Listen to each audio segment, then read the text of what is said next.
Have you ever thought, I just need someone now to fill this position? And then you rush to hire that first available candidate that seems good enough. It sounds like a quick fix, but in reality, urgent hiring almost always leads to regret. You're not just filling a role, but you're setting yourself up for failure, wasted money, and even more stress. So let's break down why rushing a hire actually backfires and puts you back to square one, a lot farther behind where you want to be. When you're super desperate to hire, you're making an emotional-based decision instead of a strategic decision. You're going to skip the proper screening just to fill the role fast. You're going to ignore red flags that you would normally identify in a longer recruitment process just because you don't feel like you have the time to be picky. And you're going to settle for someone who you think's just good enough, thinking you can fix whatever problems that they have later. But what happens next? Typically, that good enough hire turns into a bad hire, and within months, you're back at square one. You spend more time managing their mistakes, and it takes away from the team time, and your team feels really unmotivated because they have this other person in who they know is not an A player, someone who's unqualified. And you, the founder, you're left doing damage control, fixing little mistakes, 10, 15 minutes here, double checking emails, those types of things. And that's not truly an A player. That's someone who was just barely good enough, maybe not even that qualified, but you needed them in a time of extreme need.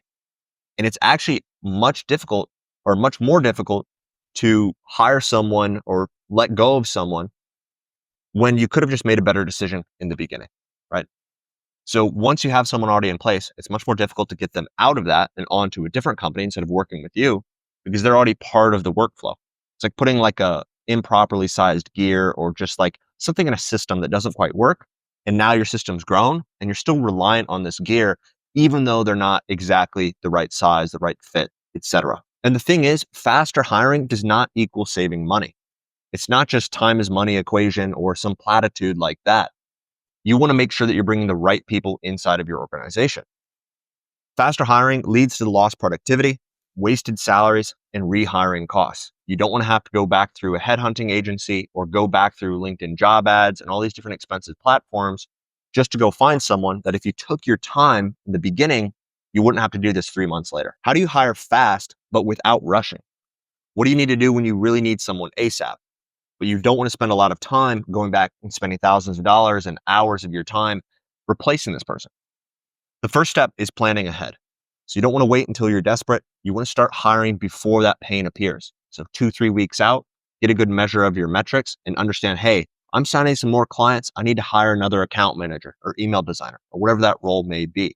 You don't want to be behind the 8 ball when that time comes and then basically operate in a stress system or stress mode, an emotional mode, and then you make poor decisions. You want to make these hiring decisions in a level, clear playing field with a clear head.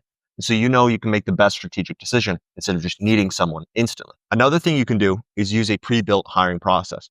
So you have a clear criteria, the interview questions and the evaluation steps, test tasks, second round interviews, all that type of stuff ready before you start looking.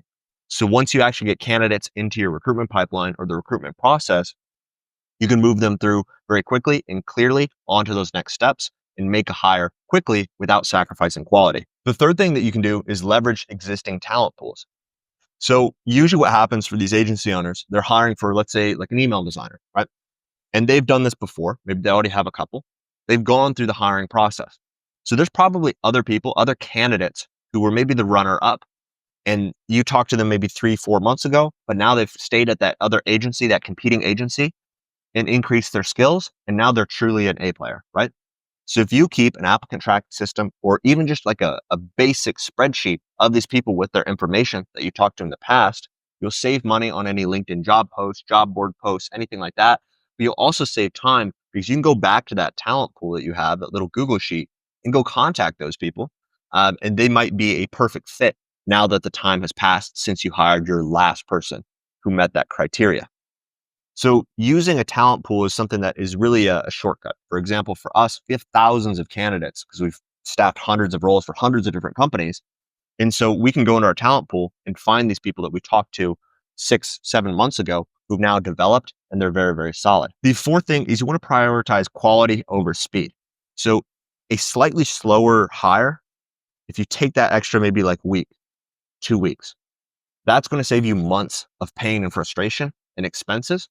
Because imagine you rush it. Then you get someone in place who's like 75% good. They're not quite there, but they're now on payroll for a month, 2 months. You want to give them a chance to see if they improve, right? You don't want to just hire someone and then fire them a week later, right? That's not very fair. So you have a conversation with them, you put them on a performance improvement plan. They're trying to improve. And over time, they're just not hitting the metrics. They're not keeping up with the rest of the team. They're dragging that team down. Now you've spent thousands of dollars on their payroll the last several months when really you could have prevented that and had someone in from day one who was really, really solid and actually getting you those results without you having to micromanage and double check everything. So you want to prioritize the quality over speed. Many times people come to us and they're like, hey, I need someone in a week. It's like, okay, why didn't you figure this out 2 weeks ago? Why don't you have time to allow this person to come in, right? Because then they'll rush, they'll make bad decisions. They're in a crunch. They're worried about like, oh, I have all these clients coming in and I can't fulfill. And the founder has to basically jump back in the trenches and cover for this role, right? But if they understand their metrics for hiring, if they understand, hey, we're getting a little bit more busy, our lead channels are actually becoming solidified and they're growing and we're getting more consistent deals because of paid ads or YouTube or whatever outreach methods they're doing, they can plan ahead and give themselves a lot more time to be able to make the perfect hire. So overall, desperate hiring is a short-term fix that creates long-term problems. And the best way to hire fast and well is to build a repeatable hiring process so you never get caught off guard. If you're looking to hire global talent, chances are we can help you. We've hired hundreds of candidates for hundreds of different companies in multiple different niches, from agencies to insurance to finance to software and everything in between. So the best way you can figure out more about that is go to Zabota.io or click the link in the description of this video.